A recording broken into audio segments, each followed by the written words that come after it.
Hello everyone, this is Jyoti and welcome to my channel. So आज का topic है spiritual awakening के बारे में।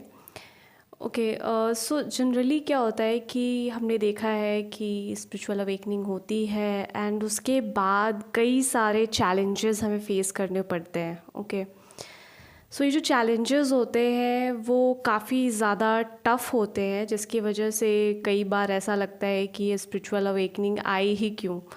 आखिर सब लोग सो रहे हैं और हम ही क्यों जाग गए। बट मैं आपको बता दूं कि ये सारे एक प्रोसीजर्स हैं, एक प्रोसेस है जिसके वजह से ये सारी सिचुएशंस हमें फ़ेस करनी पड़ती है। तो स्पिरिचुअल अवेकनिंग का पहले तो मतलब क्या है वो तो ऑलरेडी जो भी इस वीडियोस से, मतलब इस वीडियो पे जो भी आएंगे उन्हें ये पता चली जाएगा कि जो भी इस चैनल पे या इस वीडियो पे आते हैं उन्हें ऑलरेडी स्पिरिचुअल अवेकनिंग आ चुकी होगी या फिर आने वाली होगी, वही इस वीडियो से कनेक्ट करेंगे। और स्पिरिचुअल अवेकनिंग का जनरली मीनिंग क्या है, वही जो जिसमें कि जनरली कुंडलिनी जागरण होता है, जिसमें कुंडलिनी हमारी जागृत अवस्था में आ जाती है और हमारे कई सारे जो पहले के जो ओल्ड बिलीफ और पैटर्न्स होते हैं वो हील होना स्टार्ट हो जाते हैं। ठीक है, सो जिनकी भी कुंडलिनी जागृत हो चुकी है उनके लिए ही ये वीडियो है, जिनकी स्पिरिचुअल अवेकनिंग हो चुकी है। ठीक है, सो जो भी जिनकी होने वाली है या फिर हो रही है वो सभी इस वीडियो से खुद को रिलेट कर पाएंगे। ओके, सो यस, तो जो प्रोसेस है ये लिटरली काफ़ी टफ प्रोसेस है, बट इसका मतलब ये नहीं है कि चीज़ें बहुत ही टफ़ ही रहेंगी। वो सिर्फ हमें ऐसा इसलिए लगता है बिकॉज़ जो हमारा ईगो माइंड है चीज़ों को एक्सेप्ट जल्दी कर नहीं पाता, क्योंकि ईगो की इतनी लेयर्स हमारे सबकॉन्शियस माइंड में चढ़ी हुई रहती हैं, जिसके वजह से हम जो प्रोसेस हो रहा होता है उसमें इम्पेशेंट हो जाते हैं, हमें पेशेंस नहीं रहता, हमें धैर्य नहीं होता, जिसके वजह से काफ़ी हमें ये जो प्रोसेस है वो टफ़ लगता है। और कई बार हमें लगता है कि ये प्रोसेस हो ही क्यों रहा है, क्या इसे कोई रिवर्स कर सकता है।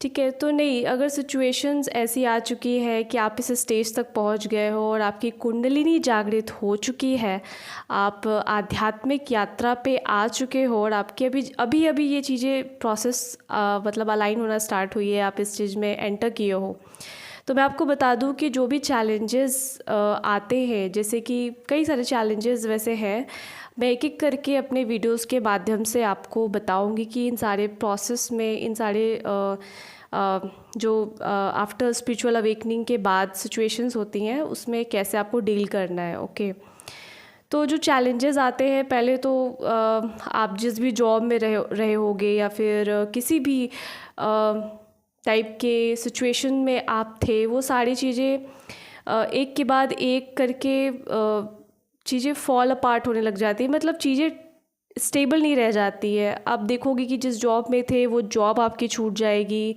या फिर आप जिस जगह पे थे उस जगह से कहीं और आपका ट्रांसफ़र हो जाएगा।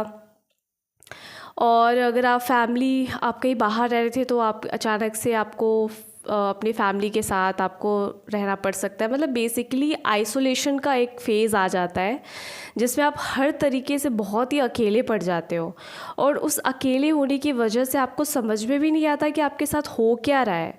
आपकी जॉब चली गई, आपकी बिज़नेस लॉस में चले गए, आपके रिलेशनशिप टूट गए, जो काफ़ी आपने न जाने 7-8 साल या फिर 10 सालों से या 20 सालों से आप उस रिलेशनशिप में थे, वो रिलेशनशिप भी आपका टूट गया।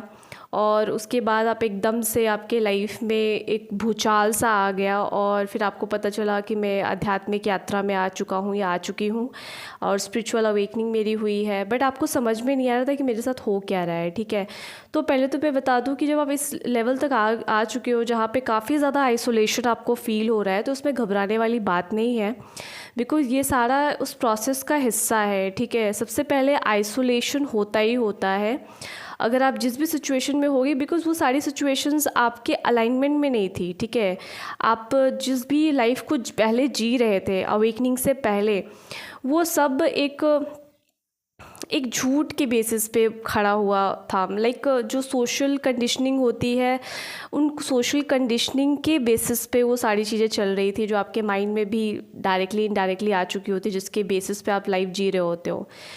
तो जब कुंडलिनी माँ जो होती है जनरली वो करती यही है कि जितनी जल्दी हो सके आपको इन सारे चीज़ों से हटा के एक आइसोलेशन में लाया जाए, ताकि अब रियल हीलिंग हो सके। आपकी वापस से सबकॉन्शियस माइंड की जो भी शैडो पार्ट है वो हील करते हुए वो आपको आगे के लेवल पे लेवल अप करते हुए आपको एक के बाद एक एसेंशन के प्रोसेस में ले जाया जा सके। तो यहाँ पे एसेंशन क्या है? एसेंशन मतलब वही कि आप जो पहले के वर्जन में थे, जो सोशल कंडीशनिंग या फिर जिस भी तरीके से परिवेश में आप रहे हो, जिस भी फैमिली इन्वायरमेंट में रहे हो, या जिस भी फ्रेंड सर्कल में रहे हो, रिलेशनशिप में रहे हो, या किसी वर्क प्लेस पे रहे हो, ठीक है, वो सब कहीं ना कहीं आप ऐसे माइंडसेट से काम कर रहे थे, या फिर आप ऐसे माइंडसेट से उन सारे रिलेशनशिप को निभा रहे थे जिसमें कि आप खुद को प्रूफ करने पे लगे हुए थे। कई सारे रीजंस है, ट्रॉमा है, ठीक है, चाइल्डहुड ट्रॉमास होते हैं, और भी बहुत सी चीज़ें होती है जिसकी वजह से आप चीज़ों को ऐसा लाइफ आपकी बन चुकी होती है। तो जब स्पिरिचुअल अवेकनिंग होती है, जब कुंडलिनी जागृत होती है, तो कुंडलिनी माँ सबसे पहले ऐसा होता है कि आपको कभी कभी फील हो रहा हो कि लाइफ तो पूरी तो यार ख़राबी हो रही है, अब इसमें तो पहले सिचुएशन क्या कम वर्स्ट थी कि अब और भी वर्स्ट होती जा रही है। तो नहीं, ऐसा बिल्कुल भी नहीं है कि पहले सिचुएशन वर्स्ट थी अब और वर्स्ट होगी। वो चूँकि आप पहले वाले फेज़ जो एक ऐसा मैं कह सकती हूँ कि जो एक डार्क फेज़, एक डार्क रियलिटी में आप जी रहे थे, अब उससे एक तरीके का ट्रांजिशन आपको लाया जा रहा है। तो ट्रांजिशन चूँकि ये फेज़ है, आपको एक शैडो पार्ट, आप एक तरीके का ईगो की जो लेयर्स है, कई सारे लेयर्स होते हैं। आपको लगेगा कि आपकी ईगो, मेरे में ईगो तो है ही नहीं, बट नहीं, वो आपको इस स्पिरिचुअल अवेकनिंग के प्रोसेस के बाद जैसे जैसे आप एक एक साइकिल क्रॉस करते जाओगे, आपको पता चलेगा कि आपके ये भी ईगो की लेयर थी मेरे अंदर, ये भी मेरे अंदर अज्ञानता थी, ये भी मेरे अंदर ये प्रॉब्लम था। तो धीरे धीरे आपको कुंडलिनी माँ हेल्प करेंगी कैसे आपको असेंड करना है, ठीक है। तो ये सारे चैलेंजेस आएंगे, बट आपको एक्चुअल में अब कुछ करना नहीं है, ठीक है। लोग कहते हैं कि आप गुरु ढूंढो, आप एक्शन लो, आप अपनी लाइफ ख़राब हो गई, रिलेशनशिप ख़राब हो गए तो कुछ ऐसा करो, वैसा करो, ये करो।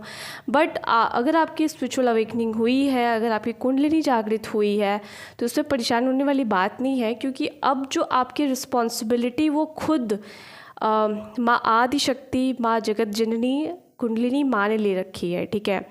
और आप जिस भी गॉड को मानते हो, शिवा या जो भी आप कह सकते हो, उस अननोन पावर को, उन्होंने एक्चुअल में आपकी लाइफ का जो डायरेक्शन है वो आपको बताएंगे कि कैसे कैसे जाना है। तो इस वजह से इस अननोन जो पाथ है, जो समझ में नहीं आ रहा कि आगे होगा क्या, तो उसमें आपको कुछ करना है भी नहीं। यहाँ पे कोई एक्शन लेने वाली बात नहीं है, आपको बस जितना ज़्यादा हो सके अंदर जाने की ये पूरे प्रोसेस है, ठीक है। जितना ज़्यादा आप हो सके मेडिटेशन कर सकते हैं, करने में कुछ करना नहीं होता, बस एक्चुअली जो भी प्रोसेस हो रहा है आपको बस उस प्रोसेस को होने देना है।